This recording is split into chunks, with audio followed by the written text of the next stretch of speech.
ஒவ்வொரு மாதமும் 3 மில்லியனுக்கும் அதிகமான பார்வையாளர்களை சென்று சேரும் எங்களது 3 சேனல்களிலும் உங்கள் நிறுவனத்தை விளம்பரப்படுத்த வேண்டுமா? திரையில் கீழே தெரியும் 99 94 50 95 18 என்ற நம்பரை தொடர்பு கொள்ளவும். தாவேகாவை அடிக்க ஆரம்பிச்சதுக்கு அப்புறமா அவனை கருத்தியலா திருத்துறதுக்காக ரொம்ப முயற்சி எடுத்தான் எல்லாருமே.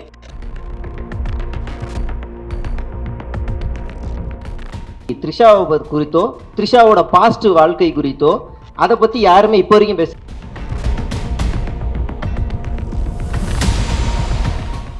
என்னையும் அண்ணி அந்த பொண்ணையும் மாஃப் பண்ணுறது, தப்பான ஃபோட்டோ சித்தரிக்கிறது, அந்த பொண்ணோட அக்கௌண்ட்டில் நாடார் மேட்ரிமோனியில் வேற ஒரு பேரில் அக்கௌண்ட்டை க்ரியேட் பண்ணி அதை ஒரு மாஃபிங்கு. அப்புறம் என் மனைவிக்கு வந்த தாக்குதல்லாம் கொஞ்சம் நஞ்சம் கிடையாது. இன்றைக்கும் அவங்க ஒரு ஃபோட்டோ போட்டாங்கன்னா ரொம்ப மோசமான வல்கரான ஒரு இமேஜ் போடுறது.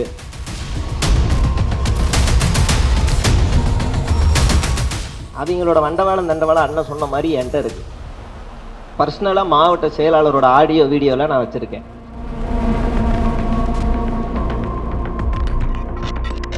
ஒரு பொண்ணு வாட்ஸ்அப் குரூப்பில் மாவட்ட செயலாளரை திட்டின ஆடியோ வெளியிட்டேன். என்கிட்ட ஒன்று தான் இருக்குன்னு நினச்சிங்களாடா, இன்னொன்று வெளியிடுறேன்னு இன்னொரு ஆடியோ வெளியிட்டேன். அப்புறம் இன்னொரு ஃபோட்டோ வெளியிட்டேன். அதுக்கப்புறம் நிறுத்திட்டாங்க.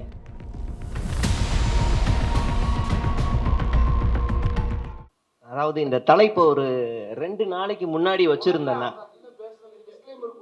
அது அது அது நான் எழுதி கொடுத்துருக்க மாட்டேங்க, பாட்டு எழுதி கொடுத்துருப்பாரு. இந்த தலைப்பை ஒரு 2 நாளைக்கு முன்னாடி வச்சிருந்தீங்கன்னா தாவேகக்காரனே வந்து இடத்த அடைச்சிருப்பான். எங்க அண்ணன் வந்து பாதுகாவலரா இல்ல எங்க அன்னிக்கு துரோகம் பண்ணிட்டாரு, இல்ல இல்ல எங்க அன்னிக்கு துரோகம் பண்ணிட்டாரு அப்படின்னு அவனே அடைச்சிருப்பான். இப்ப இன்னைக்கு வச்சதுனால அவன் என்ன செய்வான்னா, இல்ல அவன் ஒர்த்து இல்லை அப்படின்னு பேசியிருப்பான். அதனால 2 நாள் முன்னாடி வச்சிருக்கலாம். இருந்தாலும் இந்த கூட்டத்திற்கு வந்திருக்கக்கூடிய தோழர்கள் அனைவருக்கும் என்னுடைய புரட்சிகர வாழ்த்துக்கள். இன்னும் சற்று நேரத்தில் அவர் வருகிறார், இவர் வருகிறார். ஜனவரி மாதம் புரட்சி வெடிக்குது. அந்த புரட்சிக்கும் இந்த புரட்சிக்கும் நிறைய வித்தியாசம் இருக்கு. முதல்ல நாம இந்த தாவேகாவை அடிச்சதுக்கு அப்புறமா ஓகேவா தாவேகாவை அடிக்க ஆரம்பிச்சதுக்கு அப்புறமா அவனை கருத்தியலா திருத்துறதுக்காக ரொம்ப முயற்சி எடுத்தான் எல்லாருமே. அம்பேத்கர் என்ன சொன்னார் தெரியுமாடா, அதிகாரம் வலிமையானதுரா, அதை கைப்பற்றுன்னு சொன்னார்றான்னு அப்படி பேசுறோம். பெரியார் எதுக்கு பேசினாரு தெரியுமாடா, உங்களால பெரியார் எடுத்திருக்காருலடா, எதுக்குடா எடுத்தாரு? அவர் பெண்ணிய விடுதலைக்கு பேசியிருக்காரு, சாதிய ஒழிப்பு பேசியிருக்காரு, மதத்துக்கு எதிராக பேசியிருக்காரா, உங்க தலைவன் எப்படா பேசினான்? போடா அப்படின்ட்டான். அப்புறம் கார்ல் மார்க்ஸ் பத்தி பேசணும், வேலுநாச்சியார் பத்தி பேசணும். வேலுநாச்சியார் பேசும்போது குயிலி பத்தி பேசுறோம், அஞ்சலி அம்மாள் பத்தி பேசுறோம், எல்லாரும் பத்தியும் பேசுறோம். திருந்துற மாதிரியே இல்லை. கடைசியில பார்த்தா அவனே திருந்துறான். ஜஸ்ட் ஒரே ஒரு ஷார்ட்ஸ் கல்யாண வீடியோ திருந்தி 2 அடிக்கிறான். உன்னை நம்புனே, நீ ஒரு கிறிஸ்டினா இருக்கியே, நீ இப்படி பண்ணிட்டியே. அப்பதான் நான் பார்த்து ரசிச்சு ஜாலியா பாக்குறேன். ஓ சிம்பிளா இவ்வளவுதான். நான் இவங்களை திருத்துறதுக்கு நான் ரொம்ப கஷ்டப்பட்டிருக்குன்னு நினைச்சேன். அவங்களே திருந்துறானுங்க, பரவாயில்ல, அதுக்கு விஜய் ஹெல்ப் பண்றாரு அப்படின்னு. அவன் இப்ப இன்ன வரைக்கும் அவன் அதுல இருந்து மீண்டு வரல. ஏன்னா இவங்க எல்லாம் இந்த தமிழ்நாட்டு கல்ச்சருக்குள்ள ஒருவனுக்கு ஒருத்தி அப்படின்ற அந்த கல்ச்சருக்குள்ள இருக்கிறாங்க. இப்ப நம்ம ஐடியாலஜி சேனல்லாம் பாத்தீங்கன்னா விஜய் தான் கேள்வி கேட்டிருப்போம். ஆனா மைனர் என்ன சொன்ன மாதிரி த்ரிஷாவை குறித்தோ த்ரிஷாவோட பாஸ்ட் வாழ்க்கை குறித்தோ அதை பத்தி யாருமே இப்போ வரைக்கும் பேசல. ஈவன் நான் எல்லாருமே இப்போ வரைக்கும் அது த்ரிஷான்னு கூட யாருக்கும் தெரியாது, வேற யாராவது கூட இருக்கலாம். அதை பத்தி நம்ம பேசல. மில்டன் கூட ஒரு அழகா ஒரு ட்வீட் போட்டாரு. ஏதோ ஒரு கமெண்ட் போயிட்டு இருந்துச்சு, ஓம் சக்தி பராசக்தி த்ரிஷா. இந்த கமெண்ட்டை போடாதீங்க, இது வந்து சங்கீதாவினுடைய குழந்தைகளுடைய மனநிலையிலிருந்து பார்க்கும்போது இது மிகப்பெரிய மனவலியை தரும். அந்த புரிதல் நம்ம ஐடியாலஜில இருக்க எல்லார்ட்டையுமே இருக்கு. அந்த புரிதல் இருந்ததுனாலதான் நாம அவங்கள மாதிரி போய் எக்ஸ்ட்ரீம் லெவலுக்கு போகல. அடுத்ததா பர்சனலா எனக்கு அந்த அட்டாக் வந்தது எப்படின்னா, ஒரே ஒரு போட்டோ, ஒரு ஆட்டோ போட்டு ஆட்டோவில் ஒரு எழுதியிருக்கும் 6 மணிக்கு மேலே வண்டி ஓடாதுன்னு போட்டு ஒரு ஃபோட்டோ ஒன்று போட்டேன். அந்த ஒரு ஃபோட்டோவுக்கு ட்விட்டர் அக்கௌண்ட்டை மானிட்டைஸ் பண்ண வச்சிட்டாங்க. ஆனால் அதில் அவ்வளோ அப்யூஸு. அதுக்கப்புறமா அவங்களுக்கு நான் யார், எங்கேருந்து வந்தேன், இவன் யார் திடீர்னு வந்திருக்கான், எதுவும் தெரியல. அதனால என் கூட வேலை செய்கிற சுபஸ்ரீயை மட்டுமே வச்சு என்னையும் அந்த பொண்ணையும் மாஃப் பண்ணுறது, தப்பான ஃபோட்டோ சித்தரிக்கிறது, அந்த பொண்ணோட அக்கௌண்ட்ல நாடார் மேட்ரிமோனியில் வேற ஒரு பேரில் அக்கௌண்ட்டை கிரியேட் பண்ணி அதை ஒரு மாஃபிங்கு, அப்புறம் அந்த பொண்ணு பேரில் ஒரு இன்ஸ்டா அக்கௌண்ட் ஓப்பன் பண்ணி பெய்டு கேர்ள்னு மாற்றி அதை பண்ணுறது, அப்படி சித்தரிச்சுக்கிட்டே இருந்தாங்க. அதுக்கப்புறம் என் இன்ஸ்டா அக்கௌண்ட்டை கண்டுபிடிச்சதுக்கப்புறமா என்னோட மனைவி யாருன்னு தெரிஞ்சிருச்சு.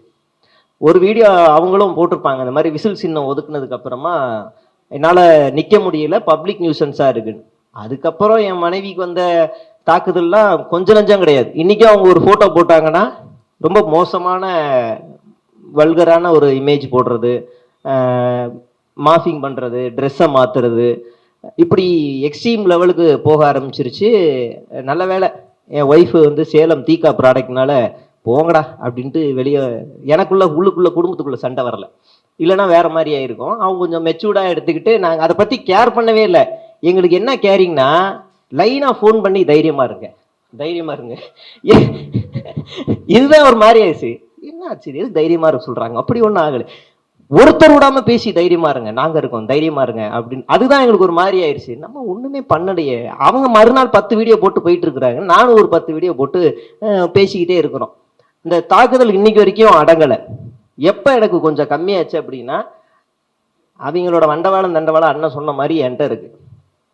பர்சனலா மாவட்ட செயலாளரோட ஆடியோ வீடியோலாம் நான் வச்சிருக்கேன்.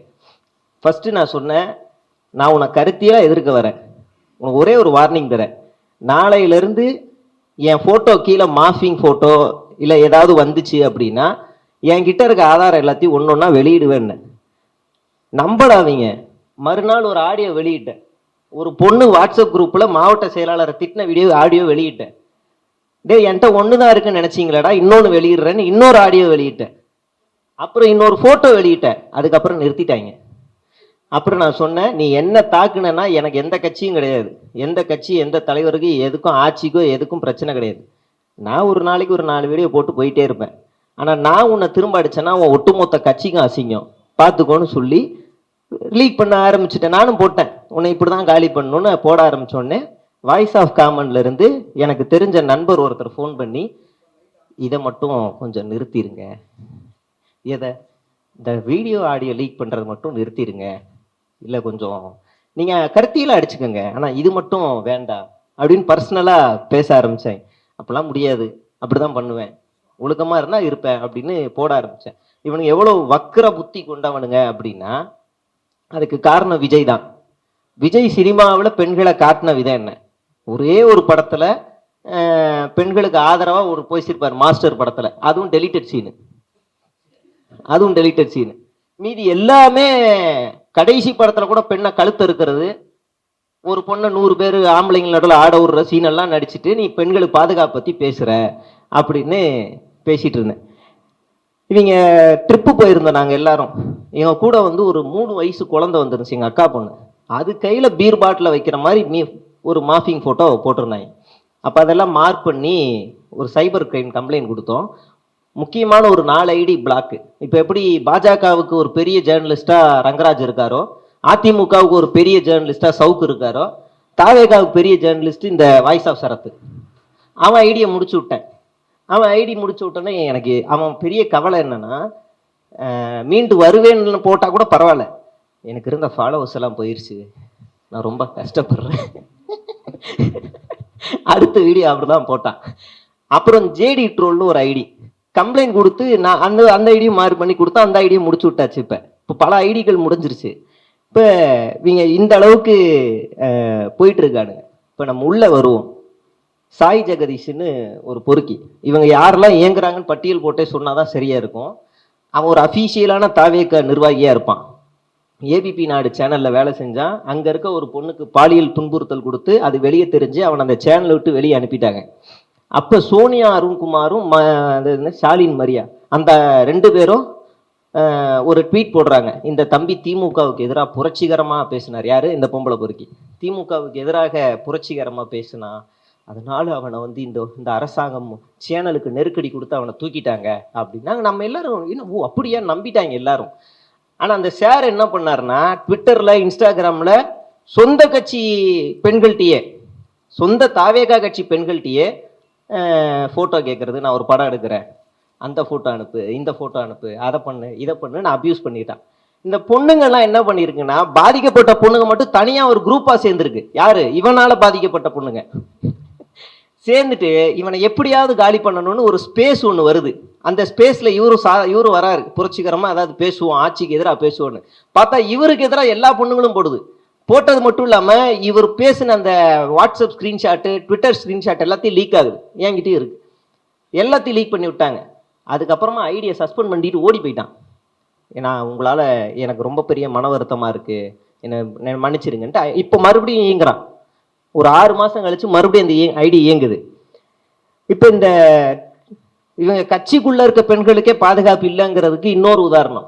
சோனியா அருண்குமார் தலைமையில் ஒரு அணி இயங்கும், சங்கீதா ஐடின்னு ஒரு அணி, இதில் ஒரு அணி இயங்கும். 2 பேருமே 2 பெண்களை பற்றி அதே எக்ஸில் அசிங்கமாக பேசிப்பாங்க. சோனியா அருண்குமார் ஒரு பெண், அவங்களுக்கு கீழே போய் பார்த்தீங்கன்னா தாவேகா விஜய் போட்ட ஃபோட்டோவோட டிபியில் அவன் வந்து ஐடிவிங் பொறுப்புலேயே இருப்பான், அசிங்கமாக திட்டுவான். அதே சங்கீதா ஐடியை இவனோட ஆதரவாளர் திட்டுவான் பொது வெளியில். இவங்களோட அறிவே அவ்வளோதான். அந்த அளவுக்கு இவனுங்க இயங்கக்கூடியவனுங்க. அப்படியே நம்ம ஆஃப்லைனுக்கு வருவோம். சரி, அப்போ ஆஃப்லைனில் இருக்க பெண்களுக்கெல்லாம் விஜய் பாதுகாப்பு கொடுக்குறாரா அப்படின்னு பார்த்தா, பெஸ்ட் எக்ஸாம்பிள் அஜிதா இன்னைக்கும் மன வருத்தத்தில் இருக்கு. இன்னைக்கும் அந்த எம்எல்ஏ சீட்டுக்காக அந்த பொண்ணு வந்து ஓடிக்கிட்டே இருக்கு, வெளியில பேச முடியல. ஆனா அந்த பொண்ணு ஏன் அந்த இடத்துல இருக்குன்னா, கிட்டத்தட்ட 25 வருஷமா ஒரு உழைப்பை போடுது அந்த கட்சியில. 25-30 வருஷமா உழைப்பை போட்டு மாடு மாதிரி வேலை செய்யுது. விஜய் விஜய் விஜய் விஜய்னு வேலை செய்யுது. இப்போ ரொம்ப சிம்பிளா சொல்லணும்னா, ஒரு ஆஃபீஸில் ஒரு 2 பேருக்கு சண்டை வருது, 2 எம்ப்ளாயி சண்டை வருது. அவன் 2 பேருமே ஒரு 5 வருஷம் எக்ஸ்பீரியன்ஸ் இருக்க ஒரு ஆள்.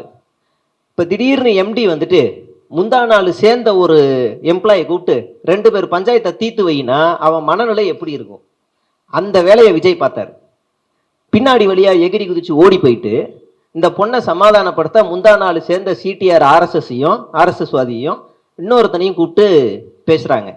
அந்த நாள் மட்டும் அந்த பொண்ணுக்கு நடந்த அபியூஸ் இருக்குல்ல, உச்சகட்டம்.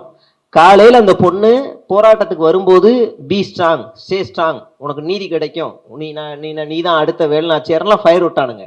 அந்த பொண்ணு எப்போ விஜய்காரை மறித்து போராட்டம் நடத்துச்சோ அதுக்கப்புறமா நீ திமுக கைக்கூலி, உனக்கு எத்தனை புருஷன், உன் நடத்த சரியில்லை, அது சோனியா அருண்குமார் முதற்கொண்டு எல்லாருமே எவ்வளவு வல்கரா பேச முடியுமோ பேசினாங்க. அப்படியே மறுபடியும் ஒரே நாளில் ஒருத்தன் 3 வாட்டி மூடு ஸ்விங் ஆவான். இவங்க தான் அது. அப்படியே நைட்டு டக்குன்னு என்ன பண்ணிட்டாங்க, அந்த பொண்ணே விஜய்க்காக நிற்கிறேன்னு சொல்லிருச்சு, விட்டுருங்கன்ட்டு டக்குன்ட்டு அந்த மேட்ரே அப்படியே போறானுங்க. ஒரு வாரத்துக்கு முன்னாடி மதுரையில் ஒரு பொண்ணு மருந்து குடிக்குது. எல்லாரும் கவனிச்சிருப்பீங்க, அந்த நியூஸ் வைரல் ஆகலை. காரணம் என்னன்னா, அந்த சங்கீதா அவங்களுடைய விவகாரத்து வழக்கு ரொம்ப தீவிரமாக போனதுனால. அந்த பொண்ணு எதுக்கு மருந்து குடிச்சதுன்னா, சொந்த கட்சி மாவட்ட செயலாளர் பதவிக்காக காசு வாங்கியிருக்கான், மோசமான நிலையில் அதை ட்ரீட் பண்ணியிருக்கான்.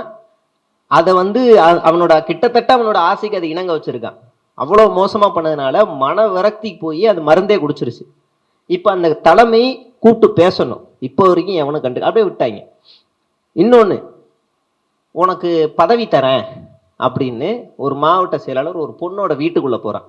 நீங்கள் இப்போ நான் சொன்ன குற்றச்சாட்டுகள்லாம் சமீப காலமாக வேற எந்த கட்சியிலுமே பெருசாக நடக்கலை, எங்கேயோ அங்கங்கே நடக்கும். இன்னும் இந்த கட்சி மட்டுமானா சமீப காலத்தில் இந்த கட்சியில தான் அதிகமாக நடக்குது. மாவட்ட செயலாளர் வீட்டுக்குள்ளே போகிறான், தன்னோட அவனோட எச்சைக்கான இணங்க சொல்லி இது பண்ணுறான். இப்போ வரைக்கும் அவனை நடவடிக்கை எடுக்கலை. ஏன் எடுக்கலைன்னு நான் உள்ளே போய், நமக்கு தான் ஆள் இருக்குல்ல, உள்ளே போய் விசாரிச்சா அந்த மாவட்ட செயலாளர் ஒரு ஆதிக்க சாதியை சேர்ந்தவன், அவன் ஒரு பெரிய ரவுடி, பணம் படைச்சவன். அந்த இடத்துல அவனை தூக்கிட்டு வேற இடத்துல இன்னொருத்தரை போட்டோன்னா அவனால் இவனை மீறி வேலை செய்ய முடியாது. ஒருவேளை அங்கே போடுறவன் இவனோட பெரும் பொறுக்கியை தான் அந்த இடத்துல போடணும், அப்படினாதான் அவனால் வேலை செய்ய முடியும். அப்படிதான் அதனால தான் அந்த நெல்லையில் கூட ரோட்டில் போட்டு வெட்டுவேன்னு சொன்ன அந்த மாவட்ட செயலர் தூக்கலை. அப்போ இது எல்லாமே இந்த இடத்துல நடந்துக்கிட்டு இருக்கு. இவ்வளவு அட்டூழியம் பண்ணிட்டு நாம வச்ச குற்றச்சாட்டுகள் எல்லாமே, உங்கள் கட்டின மனைவி வந்து உங்கள்கிட்ட விவகாரத்தை கேட்குறது உங்கள் பர்சனல் தான். நீங்களும் மியூச்சுவலாக ஓகேன்னு சொல்லிட்டீங்கன்னா அதுவும் பர்சனல். நீங்கள் அரசியலுக்கே வரலை அப்படின்னா நாங்கள் இதை பற்றி விவாதிக்க வேண்டிய அவசியமே இல்லை இல்லையா? அப்போ நீங்கள் ஏன் நாங்கள் இதை உங்களை பெருசாக்குறோம் அப்படின்னா, நீ பாதுகாப்பு தரேன்னு இருக்க, பெண்களுக்கு பாதுகாப்பு தரேன் இருக்க, அப்ப நாங்க இதெல்லாம் கேட்போம் அப்படின்னு சொல்லி பேசுறோம்.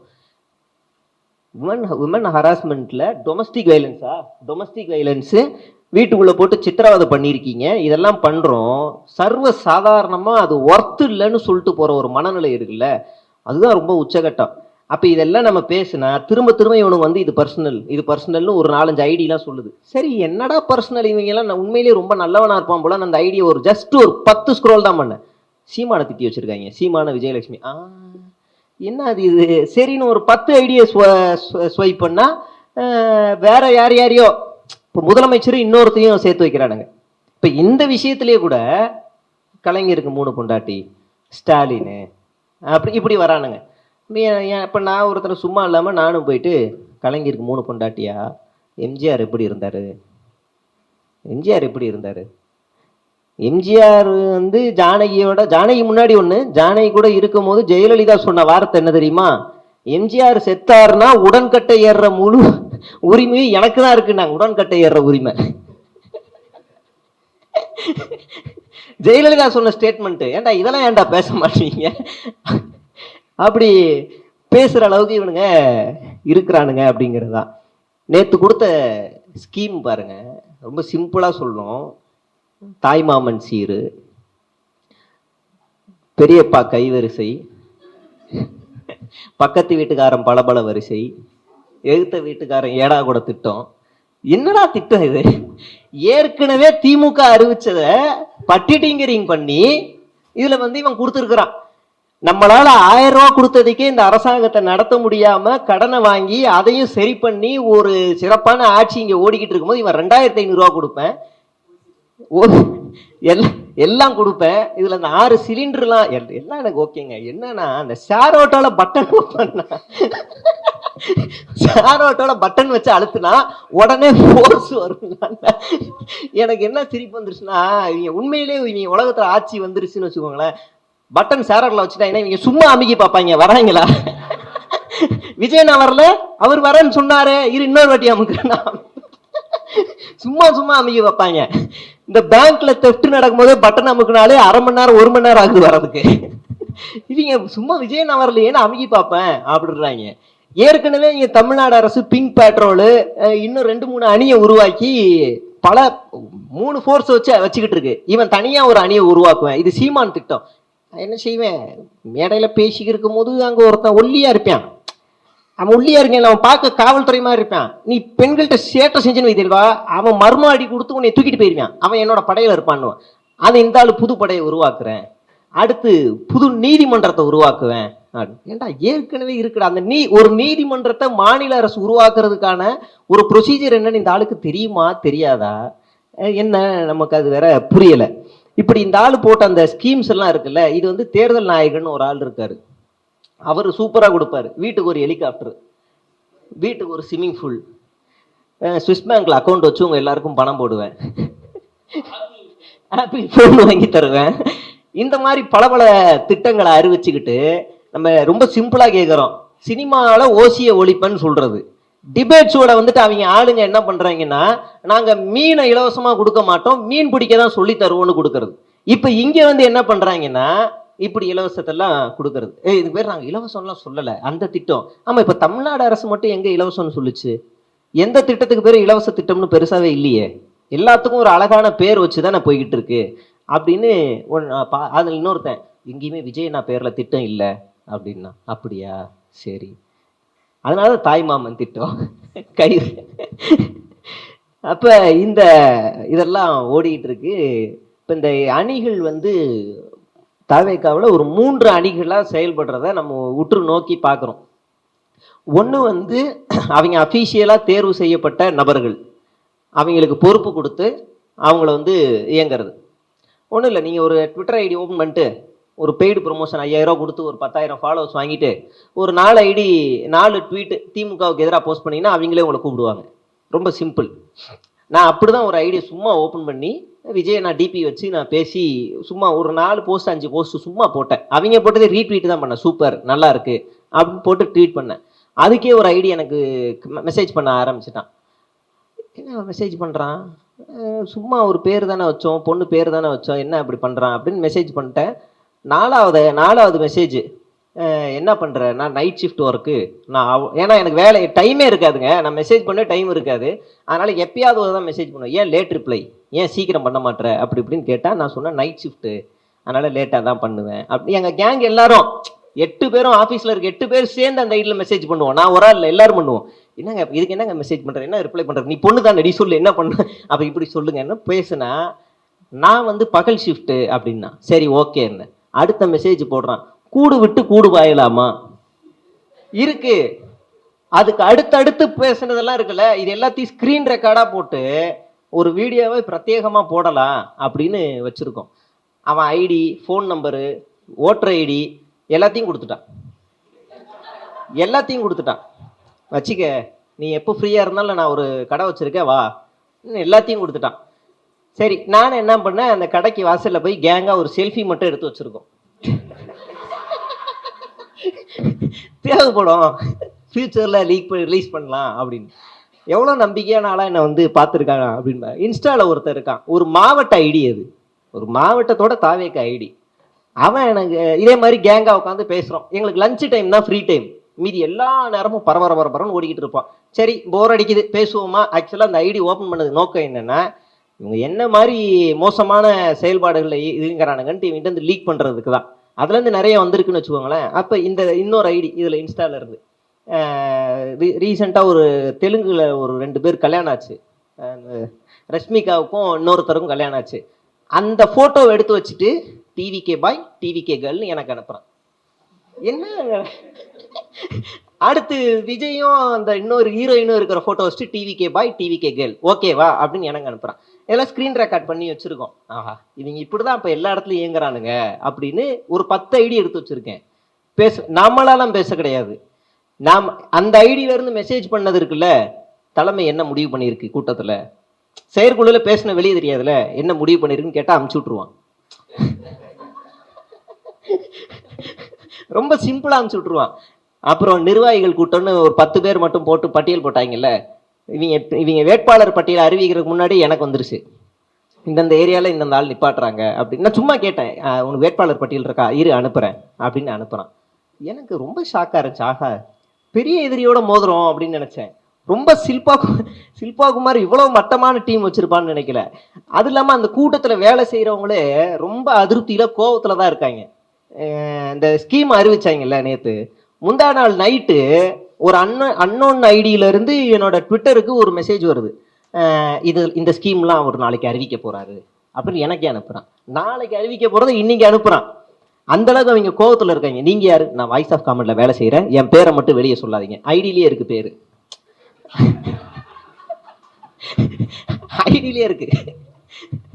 அப்ப இந்த மாதிரி இயங்குற டீமும் இருக்கு. அப்ப மூணு ஏன் சொல்றேன், ஒண்ணு அபிஷியலா இயங்குறாங்க, பொறுப்பு கொடுத்து இயங்குறானுங்க. ரெண்டாவது, ஒருத்தர் பார்த்திருக்கவே மாட்டான். இந்த ஜேடி ட்ரோலோ இல்லை இப்போ இந்த இன்னொரு சங்கீதான்ற ஐடி, இவங்களாம் யார் ஒருத்தருக்கு ஒருத்தர் கம்யூனிகேஷனே கிடையாது. ஃபுல்லாக ஆன்லைன் கம்யூனிகேஷன் மாஃபியா கேங் தான். கொடுக்குற மெசேஜை அப்படியே ஃபார்வர்ட் பண்ணுறது. இப்போ திடீர்னு ஒரு பெரியாரிஸ்ட், பழைய பெரியாரிஸ்ட் கபிலன்னு ஒரு ஆள் அந்த கூட்டத்தில் சேர்ந்துருக்காரு. அவர் யாரு, அவர் கருப்பா இருப்பாரா வெள்ளையா இருப்பாருன்னு கூட தெரியாது. அவரும் சேர்ந்து, ஆனால் வெளிநாட்டில் தான் இருக்காரு, அவரும் சேர்ந்து இதுக்கு ஃபயர் விட்டுருக்காரு. திடீர்னு எல்லாரும் ஒன்று சேர்ந்துட்டாங்க. இப்போ இந்த டீம் ஒன்று அஃபீஷியலாக இயங்குறது, இன்னொன்று ஒருத்தன் பார்த்ததே கிடையாது அவங்க இயங்குறது, இன்னொரு டீமு திடீர்னு வந்துடும். இப்போ ஒரு வீடியோ வைரல் ஆயிடுச்சுன்னா டக்குன்னு அவனை வளைச்சு போட்டுருவாங்க. இப்போ இதில் பெண்களுடைய நிலை என்ன அப்படின்னு நான் சொல்கிறேன். ஒரு பொண்ணோட வீடியோ சமூக வலைதளங்களில், தாவேக்காவோட வீடியோ சமூக வலைதளங்களில் வைரல் ஆயிருச்சு அப்படின்னா, அடுத்ததுல இருந்து அந்த பொண்ணை உடனே டக்குன்னு கட் பண்ணி, அப்ரப்டா கட் பண்ணி, இனிமே நீ போடக்கூடாது அப்படியே கட் பண்ணு. அப்ப அந்த ஐடியை நீங்க செக் பண்ணி பார்த்தீங்கன்னா போட்டோ வீடியோ எதுவுமே இருக்காது. நீ பேசவே கூடாது. உடனே சும்மா ஆடிக்கோ பாடிக்க, விஜய் பாட்டுக்கு ஆடிக்க பாடிக்க, ஆனா பேசவே கூடாது. அந்த பொண்ணு புரட்சிகரமா கண்டென்ட்டா பேசிருச்சுன்னா உடனே கட் பண்ற வேலை ரொம்ப ஆர்கனைஸா பண்றாங்க. நீங்க அப்படி எந்த பொண்ணு ஐடியா வேணாலும் நீங்க வந்து செக் பண்ணி பார்த்துடலாம். அடுத்ததா, டிபேட் ஷோல ஏதாவது ஒரு பொண்ணு போய் பேசுது அப்படின்னா, அதுக்கு அடுத்ததுல இருந்து அந்த பொண்ணை டிபேட் ஷோக்கு பேசுறாங்கல்ல சக ஆளுங்க, அவனுங்களே டார்கெட் பண்றது. இனிமே நீங்க போகக்கூடாது, நாங்க இருக்கும்போது எப்படி அவங்க போகலாம், நாங்க இருக்கும்போது நீ எப்படி போகக்கூடாது. நீங்க திமுகவோட ஒரு பெண் பேச்சாளர்கள் எடுத்தா ஒரு 10 பேர் சொல்லலாம், அதிமுகவில் இருக்காங்கல்ல, அதிமுகவில் ஒரு 2-3 பேர் இருக்காங்க. பாஜகவில் வந்துருவாங்க, திடீர்னு கிளம்பி வந்துருவாங்க, எல்லாத்துலேயும் இருப்பாங்க. ஆனால் தாவேகாவுக்கு மட்டும் டிபேட்டு கூப்பிட்டீங்கன்னா தமிழ் இளைஞர் கட்சின்னு ஒரு ஆள் வருவான், தாவேகா ஆதரவாளர்னு ஒருத்தன் வருவான். ஒரு டிபேட்ல 2 பேர் உட்காந்துருப்பான். ஆனால் விஜய் வாயா பேசுவான்.